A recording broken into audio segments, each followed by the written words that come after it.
पहली बार जैसे ही आसबिन की नजर रबीना पर पड़ती है वह उसे दिल से पसंद करने लगता है। रबीना स्कूल की सबसे खूबसूरत लड़की थी और आसबिन अपने दोस्त से साफ साफ कह देता है, मुझे रबीना बहुत पसंद है। एक दिन स्कूल से घर लौटने के बाद उसकी माँ उसे बाजार जाने को कहती है, लेकिन आसबिन टाल देता है। तभी माँ कहती है कि रबीना के घर भी जाना है। ये सुनते ही आसबिन के चेहरे पर मुस्कान आ जाती है और वह तुरंत तैयार हो जाता है। माँ एक बैग में कुछ सामान देकर कहती है, ये रबीना के घर दे आना। रबीना के घर पहुंचते ही दरवाजा खुद रबीना खोलती है और मुस्कुराकर उसे अंदर बुलाती है। बैठते बैठते रबीना अपने आधे खाए हुए चिप्स का एक टुकड़ा आसबिन को देती है और आसबिन तो जैसे लॉटरी जीत गया हो बिना सोचे तुरंत खा लेता है। जाने से पहले रबीना कहती है, मुझे नाम से बुलाया करो। दरअसल रबीना उम्र में उससे बड़ी थी, इसलिए आसबिन उसे हमेशा दीदी कहकर बुलाता था। धीरे धीरे दोनों के बीच गहरी दोस्ती हो जाती है। दोनों एक दूसरे को दिल से पसंद करने लगे थे, लेकिन कोई भी अपने दिल की बात कहने की हिम्मत नहीं करता था। फिर एक शाम रबीना फोन करके आसबिन को कहती है, रात 9 बजे हमारे घर की छत पर आना। आसबिन तय वक्त पर पहुंच जाता है। वहाँ रबीना उसके सामने अपने दिल की बात रख देती है और उसे प्रपोज कर देती है। दोनों एक दूसरे को किस करते हैं और उस पल से उनकी लव स्टोरी सच में शुरू हो जाती है, जैसे पूरी दुनिया उनके लिए थम गई हो।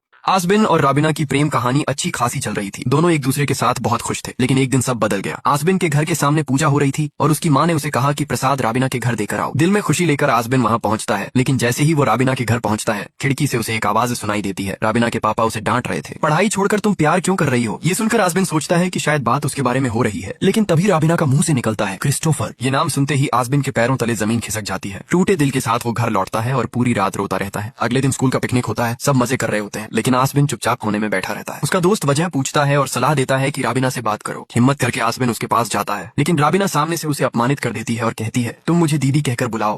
ये सुनकर आसबिन को यकीन हो जाता है कि रबीना ने उसे धोखा दिया है और उसकी मोहब्बत एक ही पल में खत्म हो जाती है। वो अंदर से पूरी तरह टूट चुका था। प्यार पर उसका भरोसा ही उठ चुका था। सालों बाद एक दिन आसबिन अपनी सहेली की शादी में जाता है और वहाँ उसकी नजर एक लड़की पर पड़ती है, मीरा। वो उसे देखकर हाथ हिला रही थी। दरअसल मीरा आसबिन को पहले से जानती थी। शादी के बाद मीरा इशारे से उसे बुलाती है कि वो उससे मिले। दोनों मिलते हैं और उनकी दोस्ती गहरी होती जाती है। मीरा आसबिन का ख्याल रखती है, उसके साथ हंसती खेलती है, तस्वीरें खिंचवाती है और धीरे धीरे उस पर दिल हार बैठती है। एक दिन दोनों नदी किनारे बैठे होते हैं, तभी मीरा आसबिन को प्रपोज कर देती है और फिर उसे किस कर देती है। उस पल आसबिन के जहन में रबीना का धोखा फिर से ताजा हो जाता है, लेकिन थोड़ी देर सोचने के बाद वो हाँ कर देता है, क्योंकि सच यही है, जिंदगी में हर कोई सही इंसान का इंतजार करता है और आसबिन के लिए वो इंसान थी मीरा।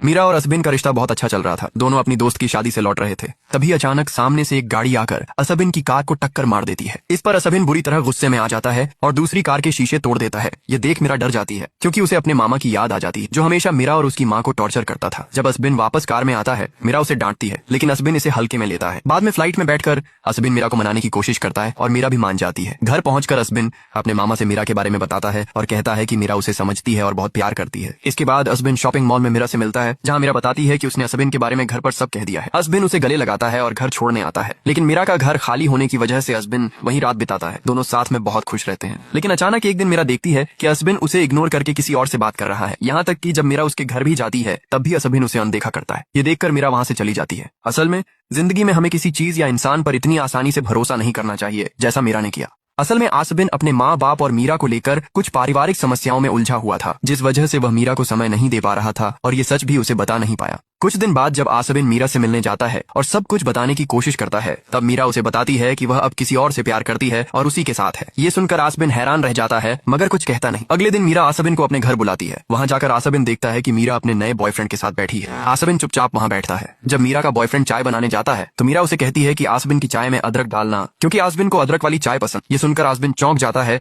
कि मीरा आज भी उसकी पसंद याद रखती है। वह एक उम्मीद लेकर आया था कि शायद मीरा अब भी उसका इंतजार कर रही होगी, मगर मीरा को किसी और के साथ खुश देखकर उसका दिल भर जाता है, क्योंकि असली मोहब्बत पाने से नहीं बल्कि अपने प्यार को खुश देखने में सबसे ज्यादा सुकून मिलता है। आसबिन जब मीरा के घर से निकल रहा था, तभी मीरा का बॉयफ्रेंड उसे रोककर कहता है कि आज रात मीरा का बर्थडे है, तुझे पार्टी में आना होगा। पार्टी में आसबिन मीरा के लिए एक चश्मा लेकर आता है जो मीरा को बहुत पसंद आता है, लेकिन मीरा का बॉयफ्रेंड उसी चश्मे का मजाक उड़ाता है। ये देखकर आसबिन बहुत आहत होता है और पार्टी से चला जाता है। अगले दिन आसबिन मीरा को एक रेस्टोरेंट में बुलाता है और कहता है कि उसने उसके साथ बहुत बुरा व्यवहार किया था, इसलिए वह शर्मिंदा है और मीरा से माफी मांगता है, लेकिन मीरा कुछ कहे बिना वहाँ से चली जाती है। घर पहुंचकर मीरा जब टेबल का ड्रॉअर खोलती है तो उसे पता चलता है कि उसका बॉयफ्रेंड पहले से शादीशुदा है। ये देखकर मीरा समझ जाती है कि उसका बॉयफ्रेंड उसे धोखा दे रहा है। जब वह उससे सवाल करती है तो बॉयफ्रेंड चुप हो जाता है। दुखी होकर मीरा छत पर जाकर फूट फूट कर रोने लगती है। अगली सुबह मीरा अपनी सहेली के साथ आसबिन से मिलने जाती है, लेकिन आसबिन शूटिंग कर रहा होता है। वह देखता है कि जिस रास्ते से मीरा आ रही है वहाँ बम रखा हुआ है। आसबिन जोर से उसे रोकने के लिए कहता है, लेकिन मीरा नहीं रुकती। तब आसबिन उसकी तरफ दौड़ पड़ता है। दोनों जैसे ही बम के पास पहुंचते हैं तभी धमाका हो जाता है।